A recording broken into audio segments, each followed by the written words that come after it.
Fáilteteach go music at Madden's na seachtain seo. It's Michelle Lynette Fay. Lovely to have your company again up here in the snug in the top floor of Madden's Bar in Belfast, which is the home of traditional music here in the city. And many people might say the north, full stop. It's great to have your company again this week. And if you've been enjoying some of the other podcasts, thanks very much for listening.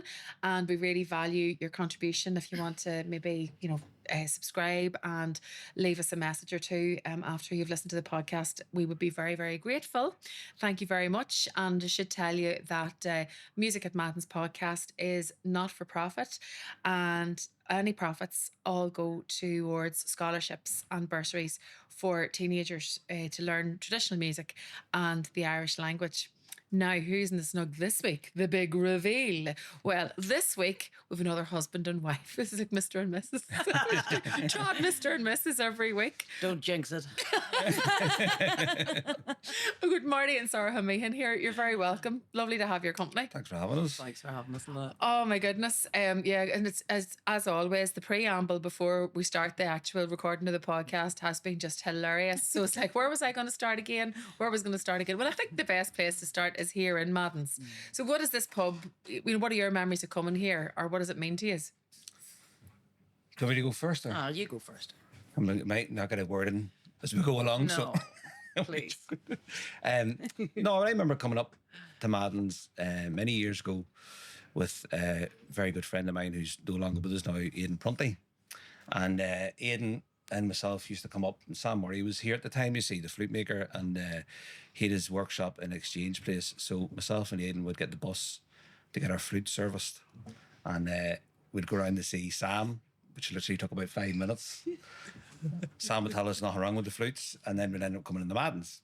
So I suppose we must have been about 16 or something like that, and there was a fella called Seamus Wood Property who owned Maddens at the time, and I remember the very, very first time I came in, myself and Aidan, Sam Murray and Michael Clarkson came around, and we're having a pint and they're playing a tune, and Seamus had a very bad back, and he was in awful pain behind the bar, so we had to close the pub. So we were here for maybe an hour or so, and then we went around to Kelly Cellars and continued our session there, But it was, and then actually we went around to Kelly Cellars, Brendy O'Hare joined us, and Leslie Bingham, and had a big flute session. So lovely. It was brilliant, it was a real education for me as a young fella, because it was not necessarily developing your flute playing, but it was all the slagging. You'd learn a fair bit of how to take a bit of stick, But it was session etiquette. Session etiquette. Yeah. Belfast style. You'd have to start you'd sit there very quietly, and if you're asked to start a tune, it was something like the Battering Ram or something real old school, nothing too fancy or too fast. But no, it was really, as I say, a lot of fun memories coming here as a young fella, and obviously we know Bamber very well, and he's fantastic what he's done for traditional music, and not only in Belfast but in the north of Ireland, and he's been a great support to us and our family over the years, and really appreciate everything he's done. So what about you, Sorcha, then? How do you add to that? Well, did you know that he was in Madden's whenever he was saying he was away to the flute workshop, by the way? Oh no, he was 16 at that stage. Oh, that's what you haven't met. I have got many things, but I'm not one of those. Madden's has basically been the heart. Well, it's always been here, always been a steady force for traditional music in Belfast. I moved back in '94. I lived in London previous to that, and I was playing with the likes of Gary Duffy, Paul Conlon. Buzz would have been Jim Rainey. Buzz was busking, I was busking. There was a few bars like McGuinness's. You had the Rotterdam, you had Tom Kelly's, and then you had Madden's as well. So Madden's has always been somewhere that you come to, that you feel comfortable in. It's got a lovely atmosphere. It's always great music and always really welcoming. All the years I was in Belfast, lived here as a young woman, never felt in danger, always came here. Everyone always made sure you got home. Everyone took care of you. And it's just, Madden's has just been here consistently. Yeah. All the time. And now with Bamber, it's just fantastic. And then do you see your boys now, because they're all grown adults now, so do you see them, if they come to Belfast, that find themselves coming here as well? Well, Dominic works here. So one of them we planted in as a spy. No, aye, but always, you know, even anyone asked us where to go in Belfast, we'll say go to Bambers. Yeah. You know, go to Madden's. You can't go wrong. Like, you know, the music and everything. But I sort of said, like, you know, that was only one. That's the first memory I have of Madden's, but it sort of says, like, you know, over the years, there's not many musicians, like, obviously Rory and Desi who play here regular, and Donal O'Connor is a very good friend of ours. And, you know, I remember playing music here with Jim Rainey and Oisin Macaulay when Oisin was at university here and many years ago. Like, and it's great. Yeah, It's just fantastic. been consistent. For years and years and years. Yeah. And like when the boys were young, we'd get out Armagh and like people would just be avoiding us like the play going, no, don't go drink with them. They've just got rid of their kids. Do you know what I mean? We just go to Madden's and get absolutely road and play a load of tunes. And it was just fantastic. And you'd have the best musicians as well. So you're not like going to a session going, oh, that was pretty, you know, it wasn't great. You go, you have a load of fun, you catch up with a load of people, and the tunes are fucking brilliant, like, you know. And so there's Bamber, and he's just called in. He's called in actually there, and he's told us, right, cut. But he's way in behind the bar to get your son's pipes for him. Bring him downstairs. Left the pipes behind him last night.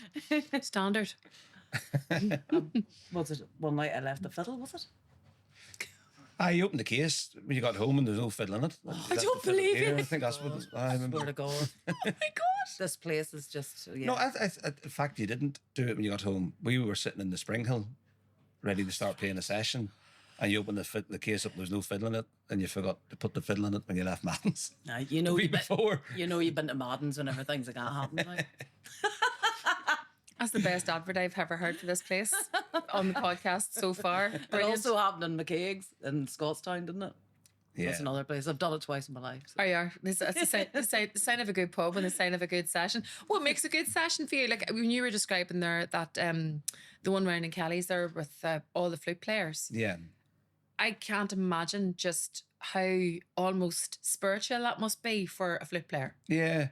Well, you know, in Armagh, like when I was kind of growing up in Armagh, it was myself and Aidan played together all the time, but there was no, you know, there wasn't an awful lot of other flute players about, to be honest, you know, and coming up to Belfast then with Aidan kind of making that connection with Sam and everything like that, and Sam making our flutes and everything like that, you know, all of a sudden, you know, it kind of opened you kind of went into a different world almost, you know what I mean? And all these, and it was brilliant when you're playing all these different flute players, and obviously your playing improves because your tone and everything's going to improve along with that. But there was just something really special about it. And then I used to love coming in here, and then Ryan and Kelly's as well was brilliant. Kelly Sellers. There's a wee bit, and it's like a wee archway in it, and it's like a wee long narrow spot, you know. And all the flute players would get in, and the acoustics were fantastic, you know. And but I tell you what, the Brendy and Sam and that, they just zero tolerance for if anybody came in with a banjo or something that you may forget about it, like they weren't getting in, you know, or a guitar. I remember one time a Boron player was auditioned. He sat down and they just said, right, you've got one chance. And he played and they went, nah, it's not working out. I tell you, it's brutal. It was brutal. So it was an education, as I say, in more ways than one, you know. But it was great. And I have so many fun memories of Aidan as well. Like, you know, we lost Aidan a few years back, and we used to play music with him every week.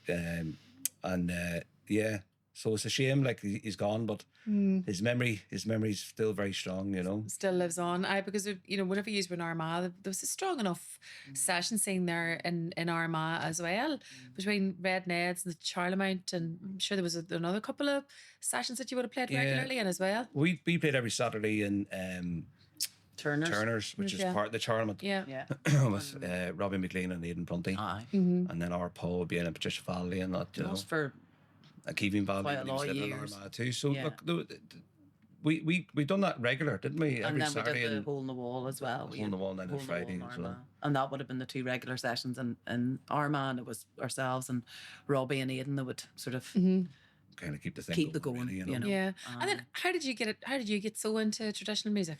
Well, I had my dad's family play traditional music. So his sister, they run the arts courthouse and things like that, Donard and my aunt and uncle. So there's a lot of music on that side of the family. My mum is very classical. She's like her father, who's Estonian, that she never really got to know because of the whole world. were two situations. Stalin came in, he became professor of music in Tallinn in the university.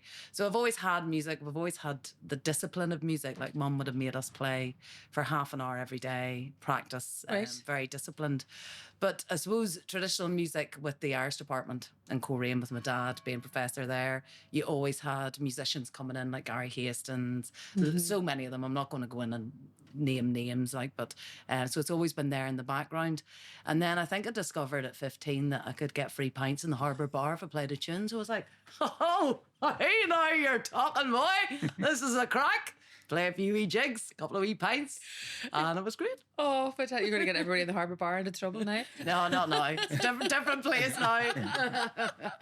And then, but why do you think you? But pints aside, why do you think you got so into it though? I just think I think the more you mature, it's discipline. First of all, it was for me. It was about finishing something and just keeping. It's a constant challenge. So you're never going to be a good musician. Like you're always searching for it to be better, to reach deeper, to find more of understanding. And I suppose culturally as well, it's part of your tradition. It's part of your identity. And we have a responsibility to keep that going. It just enriches your entire life whenever you know and you have a connection with things that have happened in the past or connections that are happening now. And it's evolving all the time and you're a part of that evolution. So if you're not part of that evolution, then you're sort of missing out. Yeah. And Marty, to talk about your background there, because you said when you moved to Armagh, you came from Manchester. You'd been playing music what age were you when you came to Armagh? So when I started learning the tin whistle when I was 6 in Manchester, and there was a huge Irish community there, and there's the Farrells and Mike McGoldrick, Angela Shaw, Debbie Garvey, people like that, and my father and family members and that they would have all worked together. You see, my dad was a plant fitter and he'd been working out the sites and stuff, fixing the diggers and different things, and then they would maybe tradesmen and different. So they'd be all in the tea cabin, and it was a whole community. It was like friendships. That kind of, and then we basically from there we always were in the Irish Centre and stuff like that. So then we started learning music, and Peter Carberry was teaching at the time and different things like that. But he was also working on the sites. He was a digger driver, So there was all the family, the fathers really essentially were friends, and then we all kind of learnt music then, the Irish Centres and that type of thing, and then we moved to Armagh then in '88. So I think it was just turned 11, 10 or 11 or something like that, and then so when we moved to Armagh, then got involved with. I was actually started trying to learn the pipes. They didn't really work out. Mark Donnelly, the late Mark Donnelly, was teaching me in the Pipers Club.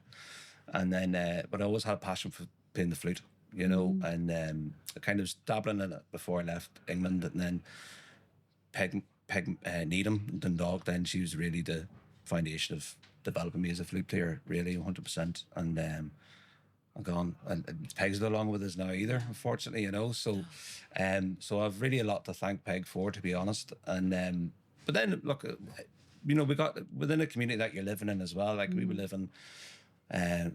We were part of the Madden community, and the McCuskers. We're big friends with them, and we. I play the McCuskers Ceilidh band goes back generations. Back, yeah. So Donna and Brenda and Marlene and that we would have played together with myself and our Paul, and then my sister. Then she was born in Armagh, Katrina.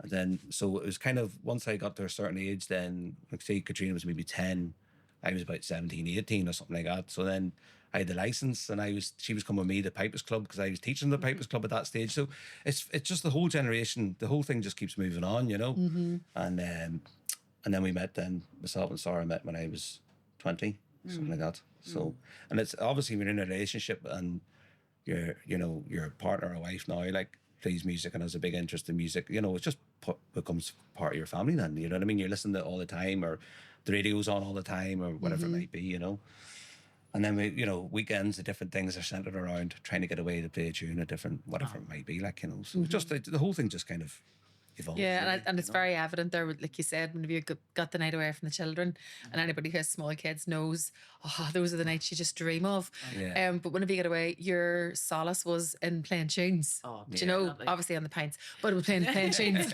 Definitely. But it's also the playing tunes, but it's catching up. Like the people that you play music with consistently over the years, we've had the same, lovely, beautiful people that we've had around us for years, and they're our closest and dearest friends. And, it's like we both do other things, and it's like if you train together, you stay together. And it's a bit like that with music. If you play together consistently over years, no matter what. I mean, years ago, when our Patrick was getting christened, my dad said it's like a mafia. He says you all like Know each other. yeah, and you do things for each other, and it's very much we stick together. We are family, like so. But I, like our second boy Donald is at University of Manchester now, and so we go over. Obviously, we're going over to visit him. We've still got family. I've still got family over there and cousins and that, and we'd kind of meet up with them, and then we'd always try to meet up with our trad friends as well. Like say Angela, sure, Debbie Garvey, people like that, and it doesn't always work out. Like what I mean, they might be away or whatever, but we always try and meet up even for a bit of a catch up, And then obviously Rihanna Conley lives in Manchester, and Donald was like child minding for Raina. Yeah. So it was great having those I connections. remember Rihanna as a child in Armagh, so it's just look, you know yourself. Traditional musicians tend to look out for each other and they do hook up, but they're lifelong friends, Agus clacimid brisú anish le couple of focal about ugging o Urahori and fod crealta. A couple of words now from the sponsors of this week's podcast, Music at Madden's. And Ardra Single Malt Irish Whiskey is a heavily peated, triple distilled, all grain in whiskey that signals a bold revival of Donegal's lost distilling tradition. Ardra Single Malt Irish Whiskey has already been awarded a gold medal at the Irish Whiskey Masters 2025 in the Single Malt Super Premium category, and it's a true product of place. This whiskey, it's uncompromising in character, and for over a century, regional distinctions in Irish whiskey has been lost, replaced by conformity. But Ardra Single Malt Irish Whiskey breaks this trend, reclaiming Donegal's distinctive character, made with the heavily peated malted barley, distilled with the grain in matured, sherry forward in American bourbon and virgin oak casks. And to learn more about Ardra Single Malt Irish Whiskey, you can check out the Ardra Distillery on Instagram at Ardra Distillery. Also sponsoring this week's Music at Madden's is Boatyard Distillery, situated on the banks of Lough Erne in County Fermanagh, dedicated to producing the best gin on the island of Ireland. Its Boatyard Double Gin, which has been made with martinis in mind, is pouring in some of the best bars around the world. And Boatyard is proudly B Corp, becoming the first B Corp certified distillery in Ireland in February 2023, underlining its commitment to social and environmental performance, accountability and transparency. The team works closely with local farmers, uses organic ingredients wherever possible, and designs their processes to reduce waste and impact. And we ask you to drink responsibly and over 18s only. It's just something, it's a theme that comes through time and time again here on the podcast whenever we're only scratching the surface of this wonderful community. But what you realise is it is family. Yeah. And that idea of, you're saying there about Manchester to Armagh to anywhere else in the country. Like you've lived for a while in Galway as well. And when you go down there, it's almost like a passport, a licence to walk in somewhere and make friends immediately, isn't it? Yeah. If you have the instrument in your hand. Yeah. I mean, it opened. I mean, we lived in Galway. You were playing, I don't know, about 3 or 4 gigs a day sometimes, you know what I mean? And it was just fantastic. Yeah, but it was like sessions, like it wasn't the whole gig thing, to be honest. I dipped my toe in it a wee bit, but it's not really for me, to be honest. I never like being away from Sorcha and the boys, to be honest. I always like being part of a community, and whether you're playing in a session or you're teaching or whatever it is, and so when we say playing maybe 3 sessions, it was 3 sessions a day, like, you know what I mean? You were whatever, 2-3 sessions a day in Galway, but consolidated a lot of friendships down. We had friends down there anyway, and at the time it was Harry Bradley was down there, and Desi Adams was down there. Sam. Dodd.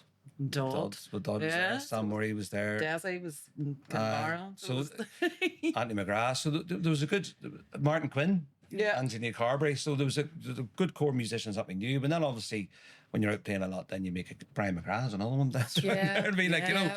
just thinking all these. So you all northern musicians, congregate you know. together then, no matter where you are, as you say, Yeah. Lynette, suddenly Just at you're... the end of Shop Street there, just or all the pubs Yeah. come together.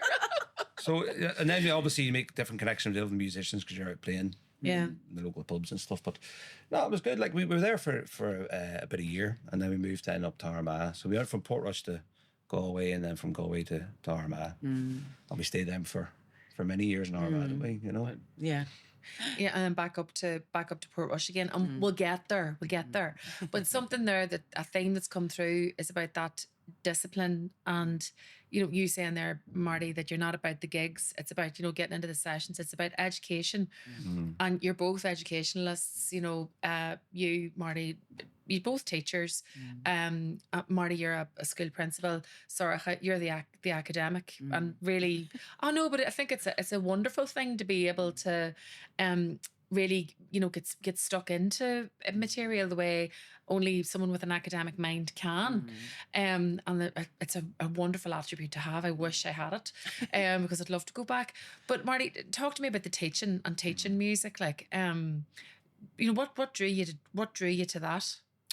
I don't know, I remember teaching when I was young, like even 14, 15, teaching the tin whistle at the house and different things like that. But not everybody can do it. Like, No, but I always enjoyed it, to be honest, Yeah. you know. And then I used to teach music in schools and primary schools, secondary schools, and then the university like a performance tutor in McGee for a while when Liz Doherty was there. And so I kind of had a feel of different kind of sectors of education, I suppose, in many ways. But I always kind of got drawn towards primary schools, teaching wee tiny ones, you know. So then it became then eventually done a PGC and it became a profession, and it just kind of stuck at it, you know. You did an MA in Queen's in music, focused on the McCusker Cayley band as well. So that's how you got into primary school teaching. fabulous. Yeah, to be honest, the MA really was just a means of getting on to do the PGCE, or it was, as opposed to doing the academic development or whatever it might be. But it was grand because it is what it is, you know. But there must be something really satisfying about being a primary school teacher. And also, though, with the current curriculum we have, music is not it's not a necessity. It's not there as a core part of the curriculum. But if you have that, Yeah. and you're given that, that's almost like a gift you're giving the kids, because it's your love you're given to them at a very, very early age, Marty. Yeah, well, it's just a kind of creating that awareness. Well, Yeah, exposure to it, I suppose. isn't it? exposure, yeah. And the VP in the school I'm in, Monica McGuire, is a great musician as well, a trad player. So Monica tends to really push the tin whistle and everything like that within the classroom and everything like that. And then we try and create like little traditional groups and different things in the school. But yeah, so it's good. It's good. It's just creating an awareness. You know what I mean? Especially at a young age, and trying to let them run with it a wee bit. Then, you know. Yeah. And what about you, Sorcha? Then the academic side of it, because I remember you had a gorgeous collection of music there. You released a number of years ago.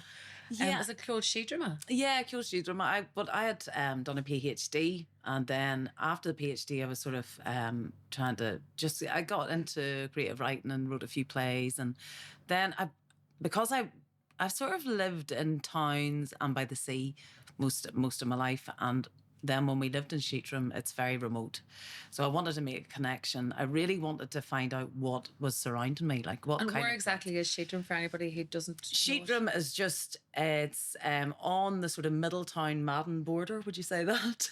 Derry Sort of Noose, kind of Derry cusp Noose as well. So it's really stuck in it's farmland. So we're surrounded by farmers, and it's just beautiful. So you're looking out towards over the hills, supposed to Middletown. And then if you go to the top of the hill, which is Sheedrim, obviously Drim is the ridge, the top of the hill where we live, I think you could have seen about 9 counties. So we reckon that it could have been a lookout post for Lavin. Yes. Do you know what I mean? So there was a rath there and everything. But I wanted to do compositions, and I wanted to, as well, when I was walking around with the kids and the dogs and everything, I realised that there was sort of like an epoch of every era of Ireland's history on my walk within a 2.5 mile radius, which was fascinating for me. So I thought I'll pick the landmarks, I'll find out about them more, the flora or the fauna or the superstitions and things like this. Like there was one of the O'Neill's castles was just like on Drumhillery. And it was like built in the 16th century, and it was one of their prison castles, so they would hold prisoners there. And I am from the McMahon Oriel clan, so I thought I was like the Queen of Oriel on the wrong side of the border, looking over my great kingdom. Love it. So no, I just thought, and I loved writing tunes. Actually, I thought it was. I really enjoyed that as well. That process. And listened a lot to Josephine Keegan and Sean Nugent and certain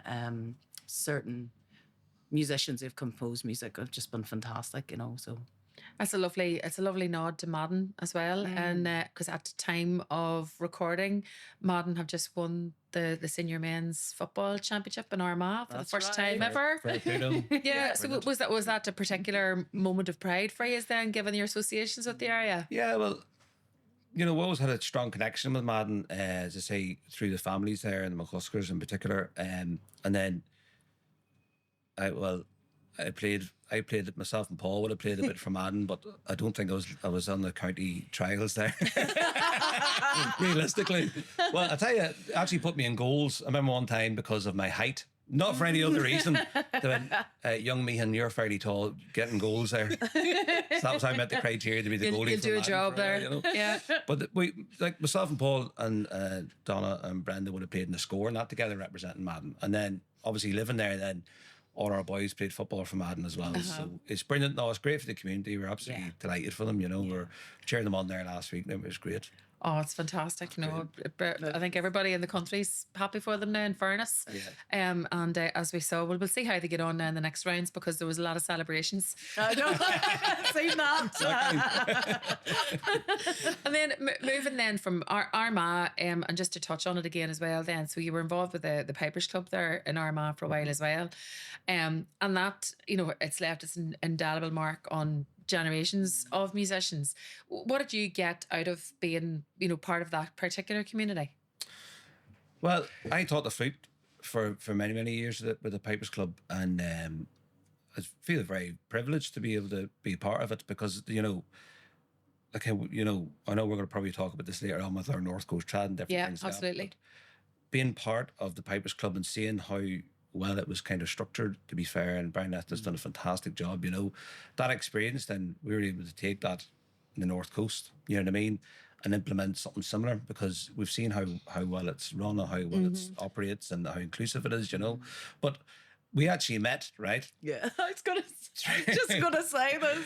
We actually met through the Armagh Rhymers, right?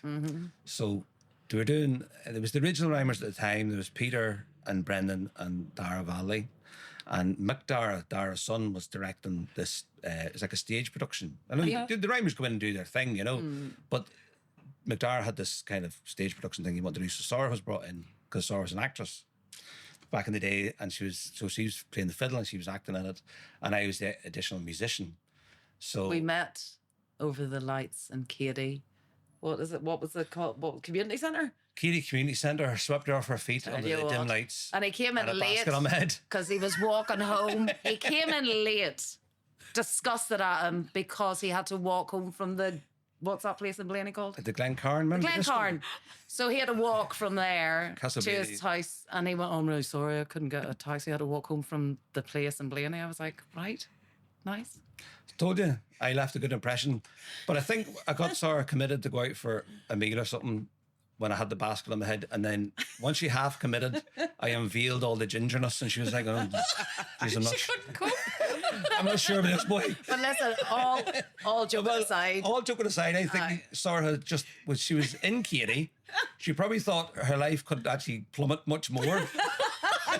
This boy will have to do.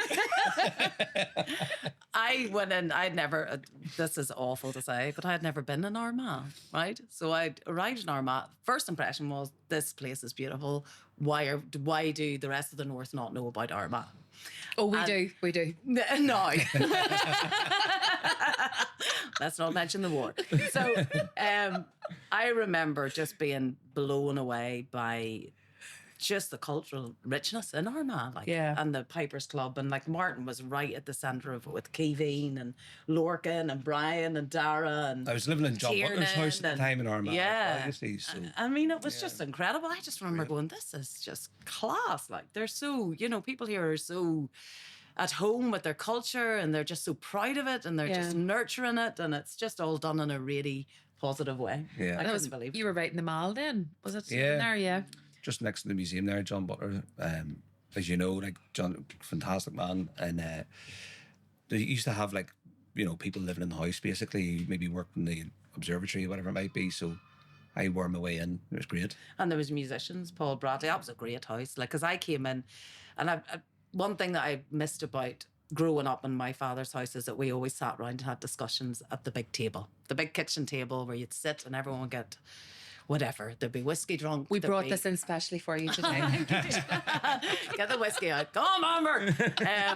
But I remember John Butler's was exactly the same. So you'd have Brian coming in, Dara, Tiernan, Dinkin, Stephanie, people like that. And the discussions and the flow of chat, tunes would be playing, Finnegan would be coming in, you would be sitting under the stairs with Finnegan trying flutes. And it was just a really class flow of culture and crack. And And then you're going out, so you can imagine that all happening in the house, and then you open the door and you're out on the mall in Armagh, which is just so historic, and you're taking all of this in as well. And whether, I suppose, subliminally, that's bound to be making an impact on you in some way as well. Oh, I lived there for about 3 years, you know, and then, as I say, we met, and then I moved up to Portrush then to be with Sorcha. But, I used to come to Belfast all the time, and we'd go back to what we were saying at the start and coming up and playing with Oshie Macaulay. We actually don't know how we didn't meet. Yeah, because we're similar friendship groups. to be fair. Yes. But I remember coming up and I'd be staying with them, and they'd be living in the Holy Land, and I'd be going, I should really move up here, like, because there's so much music and everything like that.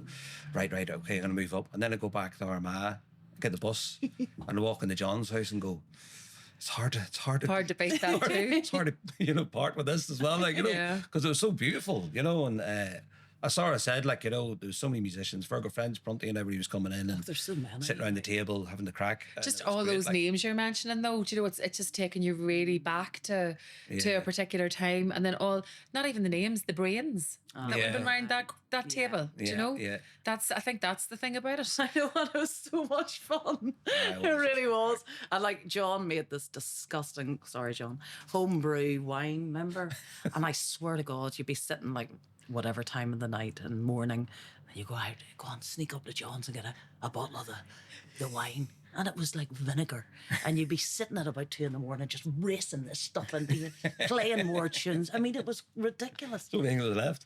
I know. All right, so then you had to get away. You had to get away from Armagh then for the good life up in the coast. Yes, darling. Up in the Gold Coast. Up to the coast, darling. Back to your roots. But what was the reason for the move at that particular time? Was it always something in your minds that you wanted to do? Was move up to Portrush? I think so. Like, when we moved to Galway and it didn't really work out, all the rest of it, when we came back to Armagh. But there's always the pull of the ocean, like, it's always been a part of Sorcha's life. But then when I lived up in Portrush, when I left Armagh and moved up to be with Sorcha, we're in the water all the time, and boys are all surfers, they're lifeguards, they're big water boys. Like, the call of the Atlantic is quite powerful. And it kind of gets in your soul a wee bit, and it got a grip on me as well. And we just always had that pull to go back to the sea. And we live in a brilliant house now, looking at the sea. So we're in Port Stewart in the Atlantic Circle. It's lovely. We're just like literally from there to there. The wild Atlantic roar, which is lovely. Yeah, and it does. There's something that just draws you in. Well, my father's there as well. So Dad's in Portrush and we're in Port Stewart. So it's nice to be closer to family as well, And you moved up at a time though where the experience, like you said earlier on, Marty, of being in the Pipers Club, seeing how that worked, seeing how the ecosystem worked and how it gave back to the community and how much you got out of it yourself as well, and your kids. Oh, yeah. Because your kids are all musicians. Yeah. And have all come up through the Pipers Club. So then, but it's interesting too though, because not everybody will take that and put it to work somewhere else. They'll take it, keep it, and that'll have been their experience. So what was it in you that you wanted to start something from nothing in the North Coast with North Coast Trad? Well, North Coast, it kind of evolved. Sarah will talk a bit more about it, but at the start, when we moved up, people were asking us for some lessons and stuff like that, and in the house and different things like that. We give a couple of lessons to a few young people, but you'd be that busy, and then you're at work, and then you're coming back, and then you were teaching a couple of evenings. So we said, look, why don't we just try and do this in one night, be far easier, and our kids were at a certain age then, 14, 15, that they were able to teach themselves, So they ended up then, we all kind of mucked in, didn't we? I mean, if it was because we had Donal could do the accordion, Dominic did whistle and pipes, Patrick was doing boron, he was in Limerick studying music, but then with COVID then as well, you know what I mean? But it's because of them as well that they had the ability to do the tutoring, because there was only Deirdre Havlin really, who we could have leaned on. Yes, and Deirdre was there from the beginning.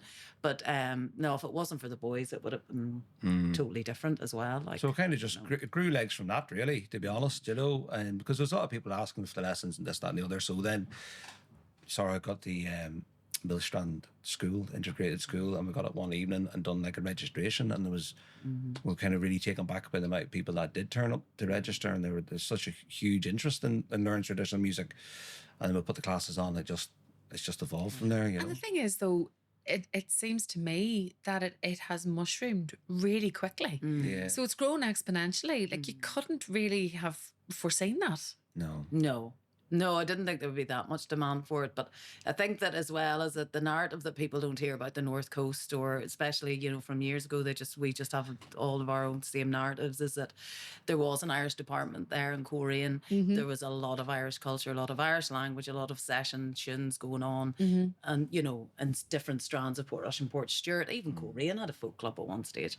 Yeah. So people don't really know that, and they don't realise that a lot of locals, and plus with the university, you've got this stream of people coming in and out, so it's not as rigid as other places, really. And like locals have sat for years and gone, I'd love to do that. I'd love to be able to play them tunes, or I'd love to be able to sing that song, but they've never felt as if they had any ownership of it, or they never felt that they were welcome, or not welcome, but that it was a closed shop. So once you said, look, this is for everybody, then they all just went, well, I'd like to go. I'd like to do it. I'd like to do it. So isn't that fantastic? Yeah. So in a way, you just give the sleeping giant a bit of a nudge. Yeah, and there is a legacy. There's a legacy of, the Irish language, and there's a legacy of traditional music in the area. Yeah. So, and what's that like for you then, to be tapping into that and kind of helping to bring it full circle? well, I think it's fantastic. I mean, I love that we have a lot of adult learners. It'll take a while for like Martin had said that immediately, said this will take about 20 years, like really, because you need to get it through the generations and families. So at the minute we have a massive mix, and it's intergenerational, which is a massive thing for me, that they can all learn together. But a lot of adults are learning, they just love it. You see parents and grandparents coming with the kids, it's just brilliant, and then see them all set dancing now as well. Ron Eastwood goes up to do the set dancing classes, and I mean the crack is, you hear them cracking the laughs for everybody, and that's what it's about, They call it the North Coast, they call it the family. They all refer to it as their family, and they are so, like, it's incredible. They're just going, thank you so much. We just love it. It's all positive. It's fun. But the tutors, they love the tutors. There's so much respect for their tutors as well. Yeah. But we just try to keep it so that there's no competition involved. It's fun, but it's also disciplined, and they're playing, they're learning great music from great tutors that we've got, thank God. But it's getting it. They love the community aspect. Aye, and I was just going to say, it's the community part of it. Like, it's like the sessions, and then we have a family session and different things. It's just trying to get everybody out and get them playing, and it will take a generation. There's no question. But at the end of the day, you have to start somewhere. Yeah. You know what I mean? So, But you're giving up a lot of your own lives, to give to other people. Yeah, and I know that then there's the giver's high and all, or the helper's high as they call it, and all of that. But it's not everybody who would dedicate a part of their lives to make something like that happen. So it's a very special thing to do. And then it's interesting what you're saying there about the intergenerational aspect of it. But I suppose that is traditional music, is that. But we're seeing an awful lot now that parents are jumping in with kids, Aye. and it's something that they've wanted to do, and they're just biting the bullet and away they go, whether they're 40, 50, 60, it doesn't matter what age. And I think that's so positive to see, because we've been brought up thinking if you haven't picked up an instrument by the age of X, if you're after 20, forget about it, you're too late. That seems to be, that myth's being dispelled. I think that was drilled in. I remember that growing up. You know, I always wanted to learn the fiddle. Because I wouldn't let him because he's far too good. I was like, so Barry Kerr was going to learn what he's going to do. Laura, he was going to try and learn the fiddle, and Laura's like, no, you're not. No. And he said, oh, I'm going to learn the fiddle. I went, no, you're not. No. It's mine. It's mine. Leave me alone. It's all about you. Now you're right.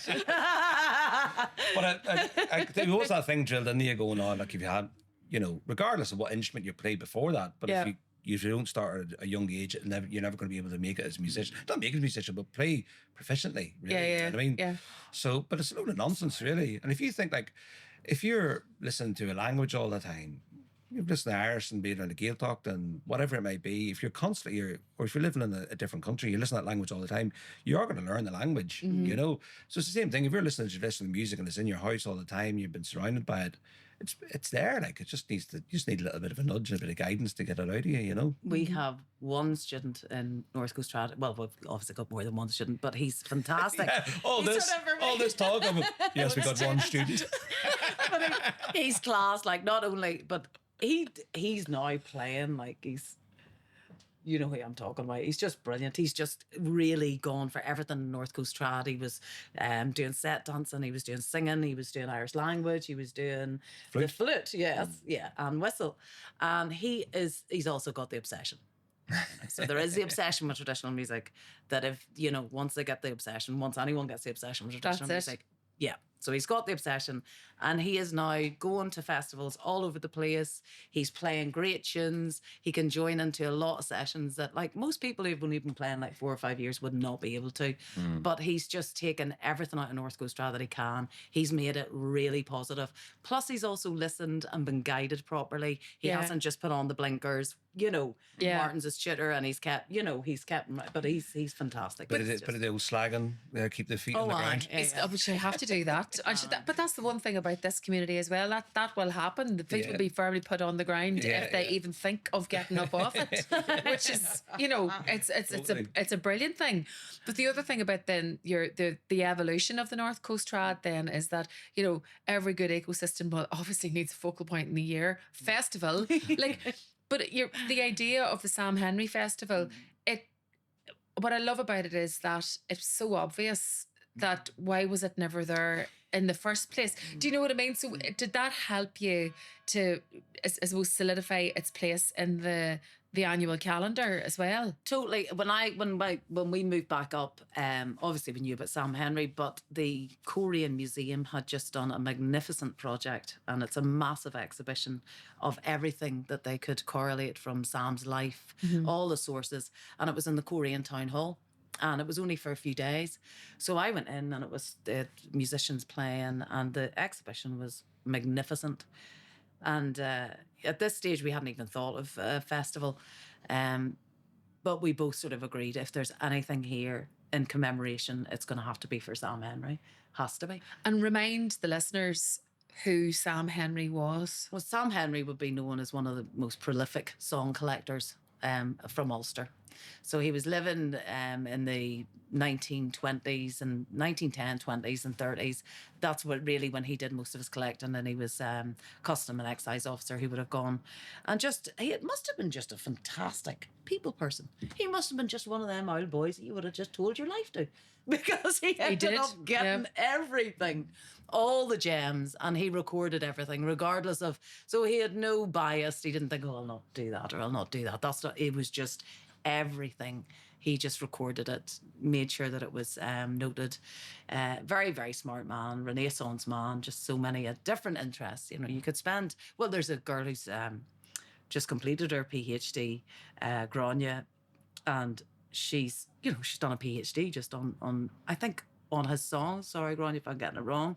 But then there's photography. There's so much more. He's just a fascinating guy, like, you know. Yeah, and then you celebrate him the last weekend of September every year, and have been doing that for a number of years now in Portrush, and it's now known as, well, there's two competing festivals that weekend.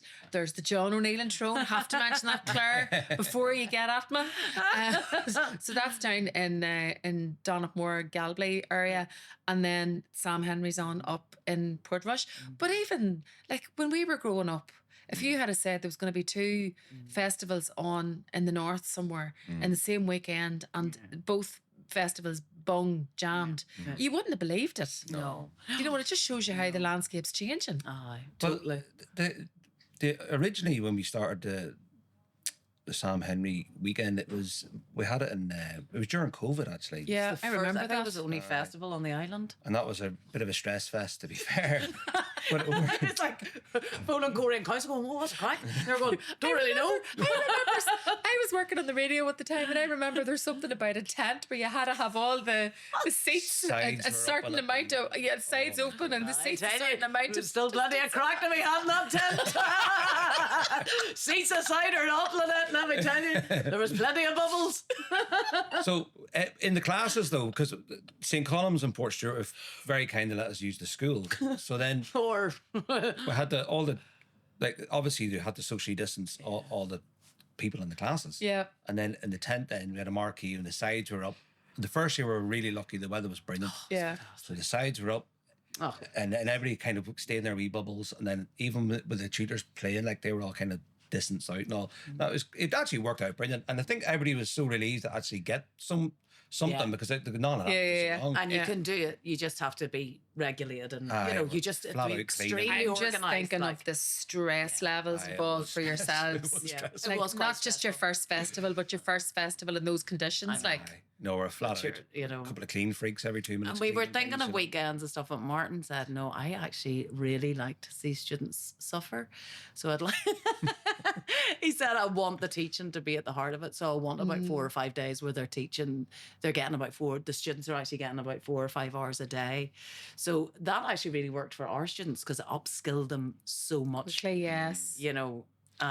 So we done it, Which, you know. but originally we were talking like even North Coast Trad essentially was for friendships, like young teenagers and stuff like that, because our boys are in that age, and you're trying to form. There's nowhere for them to go. No, and you're trying to form friendships. And there's no consolidate discos friendships. anymore, and the outlets, community centres, youth Yeah, clubs, all that sort of yeah. stuff. And like the people I mentioned from Manchester earlier, like the Farrells and that, like we all, we still all keep in touch, like but we all run about together as kids. Yeah.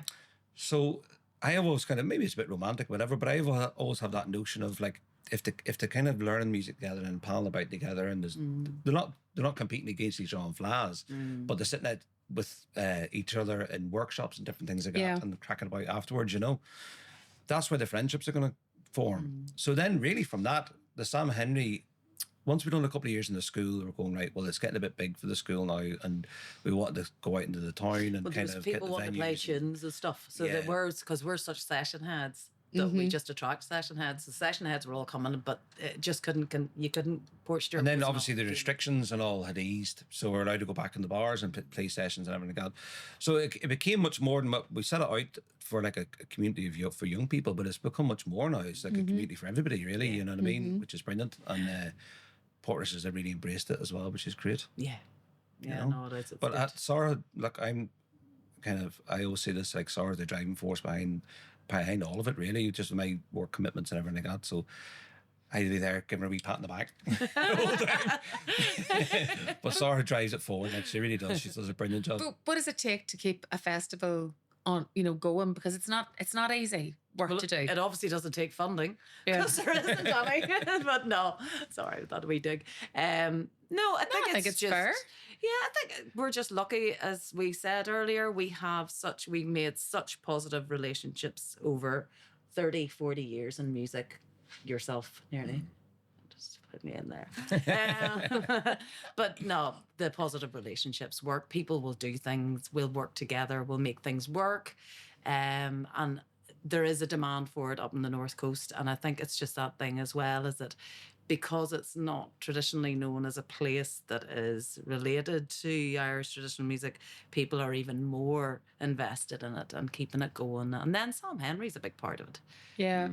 You know, you've got somebody to sort of put up there as a local, you know, representation of culture. Yeah. And a massive part of it, like, Yeah. you know. So, Len Graham was a big part of it this year, Yeah. which was brilliant. Like, you know, not only done the he was singing, supposed to do it last year, but he Yeah. couldn't, and then he did it this year. so he done the workshop, but he also compared the Songs of the People concert on the Friday night. And Len took real pride in it because obviously the Songs of the People collection, Yes. he got so much from that I himself. think Len you know. took pride in it because he remembered our performances in the Armagh Rhymers. That's right. Go back when we met in the Armagh Rhymers.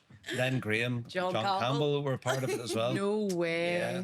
Oh they my are. goodness, it's all coming full circle. He was for you. starstruck. Len just seen me and seen the mask and went, "Oh my God, there she is. She's magnificent." Oh my God. Well, I think the meeting of you two is going to be the big takeaway for me from this conversation today. And it was all about Marty and the mask. Marty behind the mask in the community centre in You Katy. have to tell her the story about McDara trying to be Mr. Theatre. And Dara, tell her about one of the exercises. Oh, It's no, it's hilarious. just- all in it. Yeah. We actually, I think we fell in love because we laughed so much. Well, At, it was so at much Dara fun. Valley and his son McDara. At them, just at the entire situation. It was because McDara had trained sort of as he was. He got a drama school and So stuff. he was like going into the and breathe in. And now we're going to breathe out, and then you just count, and then once you've run out of breath, just stop counting. So 1, 2, 3, 4, 5, 6, 7, 8, 9, 10. Okay, so we were doing this Aye. exercise. So anyway, the Rhymers just do their thing, you see. They were brilliant, like, you know what I mean? But all these warm-up exercises, you know, they really try to get into it, but then when they were just counting, like, so everybody's just breathing out exhausted, like Dara. 1, 2, 3, 4, 10. They were just like standing, go 11, 12, 13, 14. 67, 68, 69. They were just counting. Jesus, what kind of breath has this man got? With all these wee small, wee quirky things, like, you know, it was just, every day was different. It was brilliant. Yeah, you know? but you see, look, Dara Valley, and big love to Dara always. But he's just that kind of a man that you can't help but just feel Giggle. jollier I and know. giggle in his company.